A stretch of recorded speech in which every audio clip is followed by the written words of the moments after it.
কাউরি বুড়ির মন্দির পার্ট 2 ভার্সাস ব্যোমকেশ কাহিনী রক্তের দাগ, কার পাল্লা ভারী।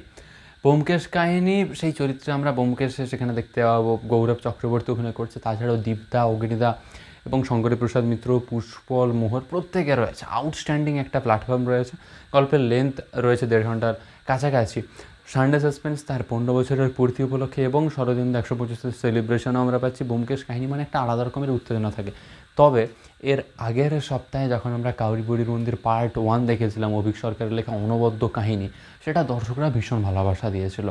গল্পের ক্ষেত্রে আমরা মূল যে কাহিনীটা সেটা জাস্ট আউটস্ট্যান্ডিং ছিল এবং অয়ন্তিকা দি, গধূলি দি, মীরদা, অনুজয় চট্টোপাধ্যায়, সুদীপ মুখার্জি প্রত্যেকের অভিনয় জাস্ট আউটস্ট্যান্ডিং। ইভেন পাপিয়া রায় চক্রবর্তী, তার অভিনয় বেশ ভালো লাগবে, প্রত্যেকের অভিনয় বেশ লাগবে। তাছাড়া পোস্টার তার মধ্যেও থ্রিল ছিল, সাউন্ড ডিজাইন আমরা দেখবো অনবদ্য ছিল এবং গল্পটার মধ্যে একটা জোর ভীষণ রকমভাবে ছিল এবং দর্শকরা ভীষণ রকম ক্যাচ করেছে যে কাহিনীটা, তার মধ্যে একটা ভয়, থ্রিল, সাসপেন্স, রহস্য, রোমাঞ্চ ভীষণ রকমভাবে রয়েছে। যে মন্দিরের প্রসঙ্গটা রয়েছে, সেই মন্দিরে অনেক রহস্য, রোমাঞ্চ ভীষণ রকমভাবে লুকিয়ে রয়েছে। এর মধ্যে বাস্তবতা রয়েছে, কল্পনা রয়েছে, কাল্পনিক বেশ কিছু ধ্যান ধারণা রয়েছে, মন্ত্র রয়েছে, আসামের একটা জায়গার কথা রয়েছে, তো বাস্তবতা অনেকটা রয়েছে এবং সেটাকে কীরকমভাবে এক্সপ্লোর করে।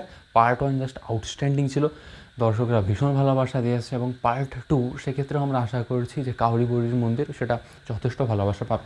অবশ্যই ব্যোমকেশ কাহিনী মানে একটা আলাদা রকমের চাওয়া পাওয়া আমাদের বারে থাকে, তবে এবারে কাউরি বুড়ির মন্দির তার মধ্যে এতটাই একটা পপুলারিটি ছিল যে দর্শকরা ভীষণ ভালোবাসবে। দুটো গল্পের ক্ষেত্রে একটা রহস্য, রোমাঞ্চ, একটা ডিটেকটিভ ব্যাপার পাচ্ছি আমরা। যখনই ব্যোমকেশ কাহিনী পাচ্ছি রক্তের দাগ, সেখানে তো একটা ডিটেকটিভ ব্যাপার আমরা পাচ্ছি, সেখানে চরিত্র প্রচুর রয়েছে।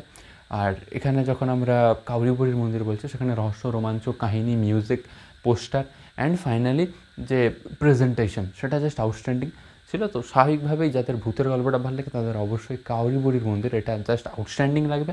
তবে অবশ্যই যারা ভালোবাসে দুটোকে, তারা তো দুটোকেই একদম ভালোবাসবে, দুটো চ্যানেলকেই তাদের অনবদ্য লাগবে। গৌরব চক্রবর্তী আবার অনেক দিন পরে সানডে সাসপেন্সে আসছে ব্যোমকেশ কাহিনী উপলক্ষে এবং সেটা দর্শকরা নিঃসন্দেহে ভীষণ ভালোভাবে উপভোগ করবে। ধন্যবাদ।